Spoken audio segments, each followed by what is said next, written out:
প্রিয় বন্ধুরা, পড়াশোনাকে সহজ ও আনন্দময় করতে এখনই সাবস্ক্রাইব করুন আমাদের ইউটিউব চ্যানেল রাজবাড়ি এডুকেয়ার। নিয়মিত শিক্ষামূলক ভিডিও পেতে লাইক দিন, শেয়ার করুন এবং নতুন ভিডিও সবার আগে পেতে বেল আইকনে ক্লিক করুন। ধন্যবাদ। একদা বনের রাজা সিংহ শিয়ালকে বলে, যা আমার জন্য খাবার নিয়ে আয়। শিয়াল ঘোড়ার কাছে গিয়ে বলে, ভাইজান কেমন আছেন? ঘোড়া চিন্তা করে যে শিয়াল খ্যাক খ্যাক করা ছাড়া কোনো কথা বলে না, সে আজ এত মধুর স্বরে ডাকছে কেন? নিশ্চয়ই কোনো বদমতলব আছে। ঘোড়া শিয়ালের ডাকে সাড়া দেয় না। শিয়াল এবার ময়ূরীর কাছে গিয়ে বলে, আপুমণি কেমন আছো? দেখতে খুবই মিষ্টি লাগছে। ময়ূরীও বুঝতে পারে শিয়ালের মুখে মিষ্টি বচন, নিশ্চয়ই লক্ষণ ভালো না। সেও সাড়া দেয় না। শিয়াল এবার গাধার কাছে গিয়ে বলে, বাহ, তোমাকে খুবই হ্যান্ডসাম মনে হচ্ছে। এরকম হ্যান্ডসাম একটা প্রাণী খেটে খেটে জীবনটা নষ্ট করে দিল। তোমাকে আর কষ্ট করতে হবে না। রাজার বয়স হয়ে গেছে, তিনি অবসরে যাবেন আর তোমাকে রাজা বানাবেন। চলো চলো আমার সাথে সিংহাসনে চলো। গাধা খুব খুশি হয়, শিয়ালের সাথে সিংহাসনে আসে।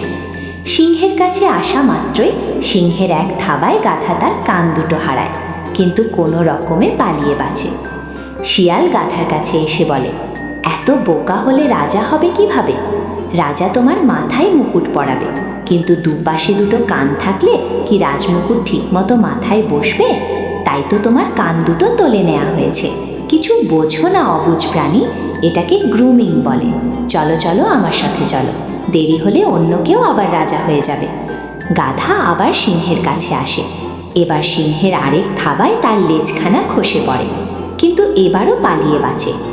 শিয়াল যথারীতি গাধার কাছে এসে বলে, আবারও ভুল করলে। লেজ থাকলে রাজসিংহাসনে বসবে কিভাবে? তাই তোমার লেজটা খসানো হয়েছে। অবুঝ প্রাণী, দূরদর্শী চিন্তা করতেই পারো না। এটা হলো আলট্রা গ্রুমিং, মানে একেবারে ফাইনাল টাচ। চলো চলো তাড়াতাড়ি সিংহাসনে চলো। গাধা আবারও সিংহাসনে আসে। এবার আর সে বাঁচতে পারে না। সিংহের থাবায় তার ক্ষতবিক্ষত দেহখানা মাটিতে পড়ে আছে। সিংহের দাঁতে মুখে রক্তের দাগ। শিয়াল সিংহকে বলে, মহারাজ এত কষ্ট করে আপনি খাবেন, মাথাটা আমাকে দেন, সুন্দর করে প্লেটে সাজিয়ে দেয়।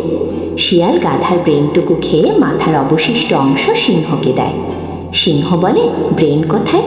শিয়াল বলে, মহারাজ যে বারবার ধোকা খেয়েও আপনার কাছে এসেছে, আপনি কি মনে করেন তার ব্রেন বলে কিছু আছে? গাছের ডালের উপর থেকে ময়ূর বলে, তার ব্রেন ঠিকই আছে, কিন্তু অতি সহজ সরল হওয়ায় প্রতারকদের বুঝতে পারেনি। প্যাঁচা তার সন্তানকে বলে, এই ঘটনা থেকে তোমরা কি শিখলে?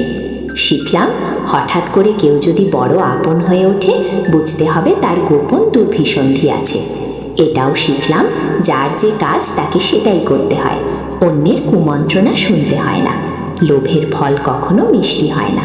সাদাসিধা হওয়া ভালো, কিন্তু বোকা হওয়া ভালো না।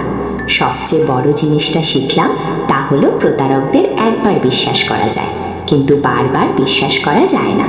অতি বিশ্বাস করে সে ঠকেছে, আর নিজের জীবন দিয়ে তার বিশ্বাসের মর্মান্তুদ পরিসমাপ্তি ঘটেছে।